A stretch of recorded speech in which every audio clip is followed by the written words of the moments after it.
जय हिंद दोस्तों, welcome to ज्योतिर्मय। दोस्तों, आज हम एक बहुत इंपॉर्टेंट न्यूज पर डिस्कस करने वाले हैं।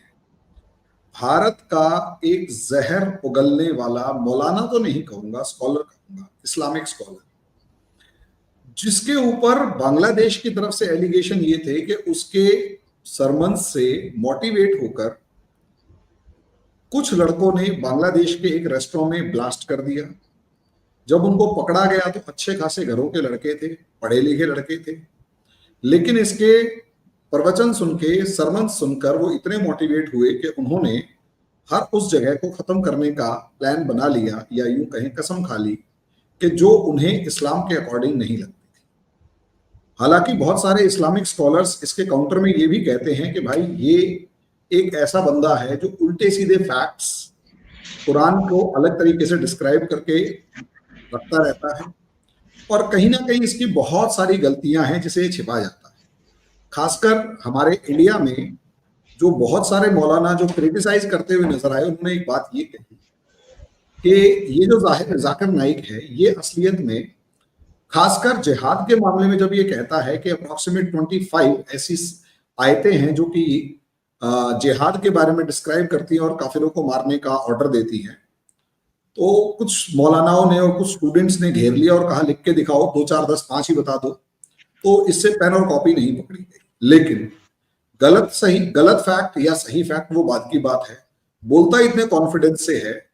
और क्योंकि अरबी में कुरान को पढ़ने की एक पढ़ा जाता है, और कुरान पढ़ने वालों को ज्यादातर को अरबी नहीं आती, और वही हलवा वाला इंसिडेंट है कि सूंट के ऊपर हलवा लिखा था और भीड़ पीछे पड़ गई कि तुमने कुरान की कोई आयत सूंट पे कैसे लिख ली। पाकिस्तान का मामला है। तो अब हम इसी चीज पर डिस्कशन करने के लिए अपने पैनलिस्ट को बुलाया है मैंने, और डिस्कशन सिंपल सा है। पहले ही पाकिस्तान में क्या कम जहर है जो और घोलने के लिए एक और जहरीले को बुला लिया। इसके लिए स्वागत करेंगे आरजू जी का पाकिस्तान से। आरजू जी, आपका बहुत बहुत शुक्रिया, आज आपने टाइम दिया। मुजफ्फर अली चौधरी जी का, मुजफ्फर भाई आपका बहुत बहुत शुक्रिया। रोहित शर्मा जी का, पाकिस्तान से ही हैं वैसे भी, तो चलो ठीक है, इंडिया से मान लेते हैं। रोहित शर्मा जी, आपका भी स्वागत है हमारे चैनल पर। तो सबसे पहले आरजू जी, आप इसे शुरू करते हैं। क्या पाकिस्तान में रेडिकलिज्म कम पड़ गया था जो जाकिर नाइक को बुलाकर उसे थोड़ा और बढ़ाना है, या कोई और प्लान है? सर, आपसे किसने कहा कि यहाँ पर कुछ इस किस्म के लोग या ऐसा जहर कम हो गया है इसलिए जाकिर नाइक को बुलाया? ये भी तो हो सकता है कि वो रिफिल करने के लिए आया और उसने सोचा हो कि वो यहाँ से आके थोड़ा जहर लेके चले जाए। That's a good one. मतलब हमें अभी तक पता नहीं कि वो आए क्यों है, इसलिए कि हमारे तो इतना है कि हम बड़ी आरजू जी ने बड़ी अच्छी बात की कि जहर किस में ज्यादा ये देखना पड़ेगा कि हम में ज्यादा है या जाकिर नाइक में ज्यादा है। नहीं, डेफिनेटली जाकिर नाइक में इतना नहीं होगा। हो सकता है कि वो रिफिल के लिए आए हो कि खत्म हो रहा है, मलेशिया में मिल नहीं रहा, तो सोचा होगा चलो पाकिस्तान से थोड़ा सा लेकर आ जाऊं। तो बहरहाल मैं तो as a citizen of Pakistan, मुझे तो बहुत बुरा लगा है कि इनको इनवाइट किया गया है और as a state guest invite किया गया है और गवर्नमेंट के लोग जाकर रिसीव कर रहे हैं इस्लामाबाद एयरपोर्ट पे।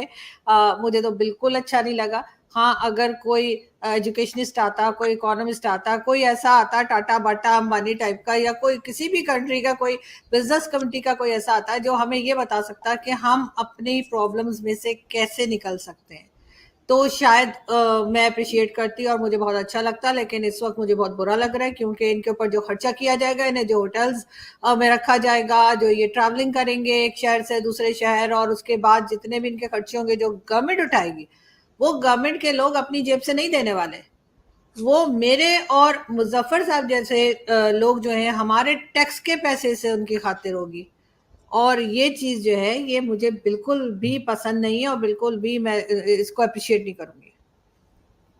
मुजफ्फर भाई, अगला सवाल आरजू जी के ही शब्दों में आगे बढ़ाते हैं कि बिल्कुल सही कहा उन्होंने, क्वेश्चन तो बहुत ही अच्छा उठाया। पहली बात तो उनका जो पंच लाइन थी वही हिला गई कि ये देखना पड़ेगा कि पाकिस्तान ज्यादा जहरीला है या जाकिर नाइक। आपकी नजर में कौन है, पहली बात। दूसरी बात, ये स्टेट गेस्ट इन्हीं को क्यों, जाकिर नाइक को ही क्यों? किसी इकोनॉमिस्ट, किसी बिजनेसमैन, किसी थिंकर, स्कॉलर, किसी और को क्यों नहीं? देखिए, प्रायोरिटी हमारी क्या है, ये देखना होगा ना कि पाकिस्तान की या पाकिस्तानियों की प्रायोरिटी क्या है। हमारा देखें, अगर हम अपने रिलीजन की बात करें तो हमारे ये मौलाना या हमारे जो भी लोग हैं ये बताते हैं कि ये आप इस दुनिया के अंदर जब आए हो तो ये दुनिया आपके लिए आर्जी है। तो जब बंदा किसी आर्जी जगह पे जाता है तो वो उसमें इतने इकदामात नहीं करता कि हमें मिसाल ये दी जाती कि जी आप चंद दिनों के मेहमान हो यहाँ पर और असल जो आपका ठिकाना है वो आखिरत के बाद में है। तो हम फिर वो देखते हैं कि जी हमने आखिरत बनानी, दुनिया नहीं बनानी, हमने तालीम हासिल नहीं करनी, हमने अपनी इकोनॉमी को बेहतर नहीं करना, हमने इंफ्रास्ट्रक्चर के ऊपर काम नहीं करना, हमने लोगों को एजुकेट नहीं करना, अवेयर नहीं करना, हमने सिर्फ अपनी आखिरत बनानी है। और यही वजह है कि पाकिस्तान के अंदर आपने देखा होगा तकरीबन 40 से 50 हज़ार मदरसे हैं और जिसका हमें ना तो हमारी गवर्नमेंट को पता है कि वहाँ पर क्या पढ़ाया जाता है और कौन लोग वो पढ़ते हैं और पढ़ के वो क्या बनते हैं, ये ना आरजू जी जानती हैं, ना मैं जानता हूँ और ना हमारे प्राइम मिनिस्टर जानते हैं। हम सबको कुछ नहीं पता कि इससे तादाद ज़्यादा हो सकती है। अगर आप पाकिस्तान के जो रूरल एरियाज़ हैं वहाँ पर जाकर देखें तो मदरसों की तादाद आपको स्कूल की नहीं नहीं मिलेंगे, ढूँढने से भी नहीं मिलेंगे, लेकिन आपको मदरसा जगह-जगह पर नज़र आएगा और वहाँ पर जो बच्चे पढ़ते हैं वो क्या बनते हैं वो फिर आपको पता ही है कि बाद में वो किधर जाते हैं। तो यही वजह है कि हमारे जो जितने भी इस मुल्क के रहनुमा हैं या जो भी है, वो हमेशा से इस्लाम को ही अपना बेसिक मानते हैं कि इस्लाम की वजह से ही वो चाहते हैं कि वोट बैंक। अब इसका क्रेडिट जो ये कह रहे हैं कि जी आरज़ू जी ने फरमाया कि जी हमारे जो स्टेट गेस्ट का उनको दर्जा दिया गया है और जो प्राइम मिनिस्टर के जो मशीर ख़ास हैं वो जाकर उन्होंने रिसीव किया, तो ये क्रेडिट लेंगे, देखिए जी हमने ज़ाकिर नाइक को इनवाइट किया। और यहाँ पर ये नहीं, आप लोग तो देखते हैं कि जी हमने बिल गेट्स को इनवाइट किया, हमने दुनिया के जो कारोबारी लोग हैं उनको इनवाइट किया, लेकिन यहाँ पर क्रेडिट जो लिया जाएगा, ये लिया जाएगा जी ज़ाकिर नाइक यहाँ पर आए हैं और हमारे वो मेहमान रहे हैं और उसी बेस के ऊपर जो है वोट भी मिलेंगे। और मज़े की बात यही है कि इसी बेस के ऊपर हमारी जो आवाम है बहुत एक्साइटेड है, बहुत खुश है। तो आरज़ू जी को अगर बुरा लग रहा है तो ये पाकिस्तान के अंदर कितने लोग हैं जिनको बुरा लग रहा है?